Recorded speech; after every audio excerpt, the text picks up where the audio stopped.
central Turkey lie the ruins of Hattusa, capital of the mighty Hittite Empire. Its stones whisper stories of gods, kings, and curses, but are they also retelling the apocalyptic visions from the Book of Daniel? Buried in the heart of Anatolia lies Hattusa, the once powerful capital of the Hittite Empire.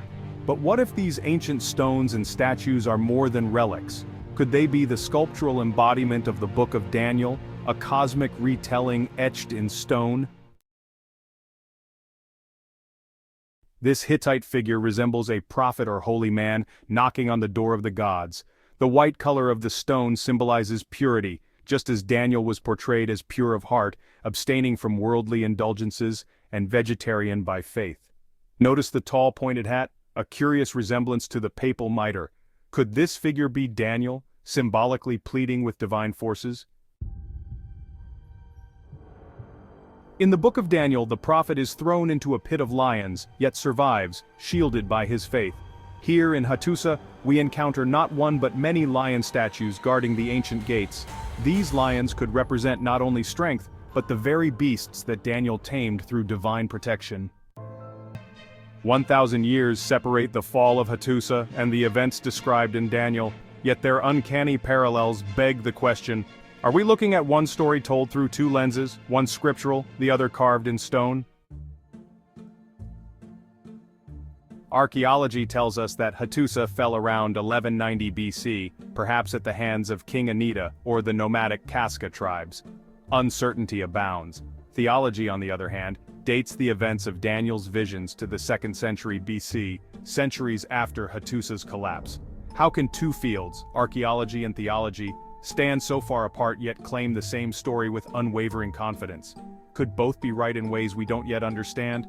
Or are we witnessing a 1,000-year disparity that undermines both? In Daniel's story, he is thrown into a lion's den but emerges unscathed, protected by divine intervention. At Hattusa, lions are everywhere, guardians of gates, symbols of strength, and perhaps echoes of the same narrative. Is it a coincidence that Daniel's lions and these stone beasts embody the same themes of survival and divine protection? Or are these two cultural artifacts, a biblical text and Hittite sculpture, actually retelling the same archetypal struggle in different forms? In the Book of Daniel, a mysterious hand writes on the wall announcing the fall of Babylon. Here we see divine beings, the scribes, telling King Belshazzar during a great banquet with 1,000 of his nobles, while drinking wine with them they read.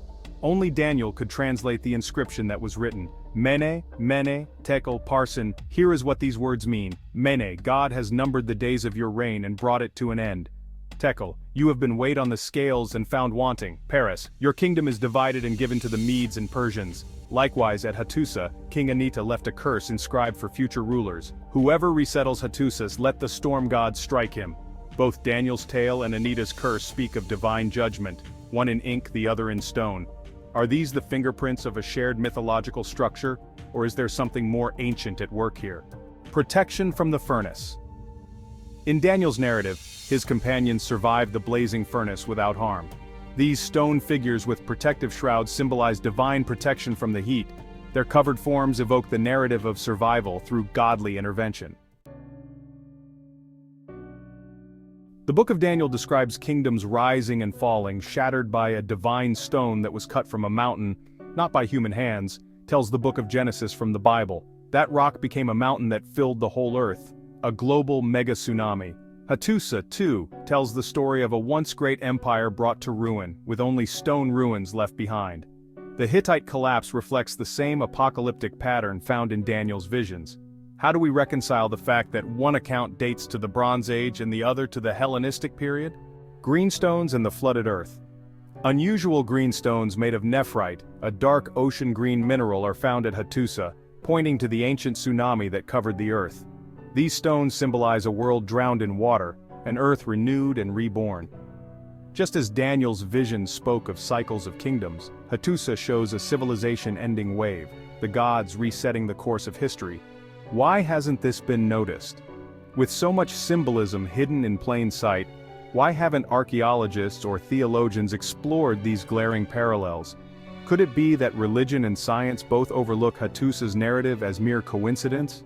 Or is it possible that some stories transcend both stone and scripture, waiting for a new lens to decode them?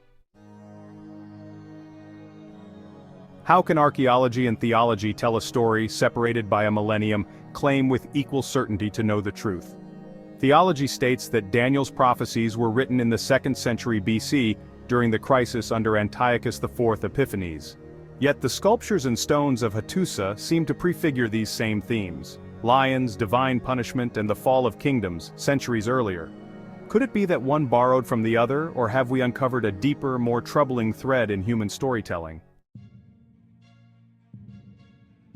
The confidence of both archaeology and theology raises an uncomfortable question. If one is wrong, what does that say about their other bold claims? If the Bible can echo a story rooted in Hittite stonework, what else might theology have borrowed?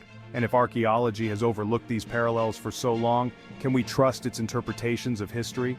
Can both be right and wrong at the same time?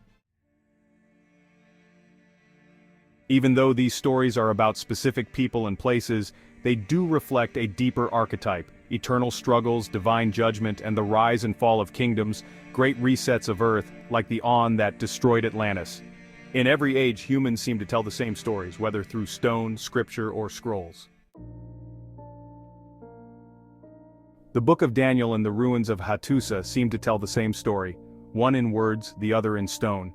The gap of 1,000 years between them forces us to question both archaeology and theology.